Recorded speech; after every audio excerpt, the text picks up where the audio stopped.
What if the most anticipated races of the year suddenly vanished from the calendar?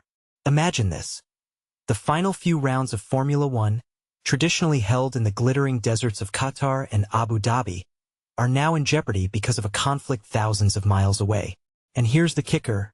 F1 is scrambling to figure out where to end the season if those Middle Eastern races can't happen. This isn't just about logistics.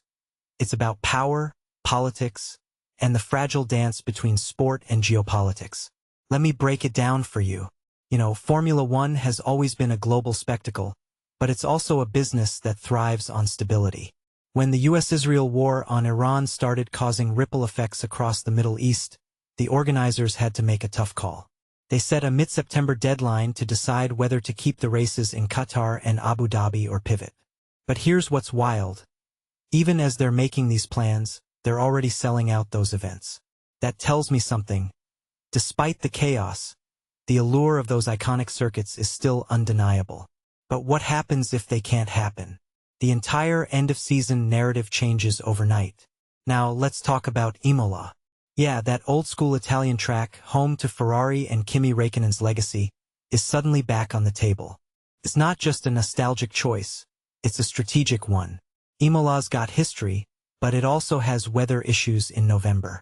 Yet Stefano Domenicali, the CEO, seems okay with it. Why?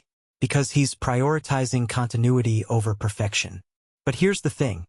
Bringing Imola back feels like a throwback, a way to remind fans that F1 isn't just about the newest, flashiest circuits.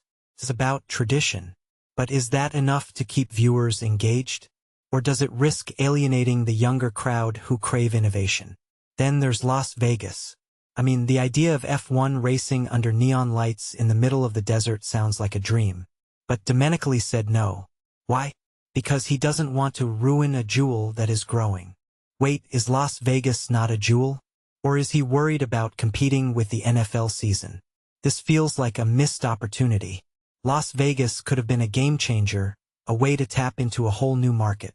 But F1 is playing it safe, sticking to the familiar. Is that smart?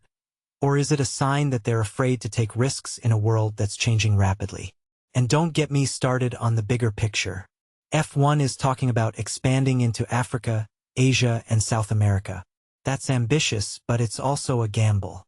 They're already struggling to consolidate their presence in China and Japan. Adding more races in regions with unpredictable politics or infrastructure challenges. That's a recipe for chaos. But maybe that's the point. F1 is trying to prove it can adapt, that it's not just a European-dominated sport anymore. But how do you balance expansion with the need to keep the core fanbase happy? It's a tightrope walk. Here's the real question. What does this all say about the future of sports in a world where geopolitics can upend even the most carefully planned schedules?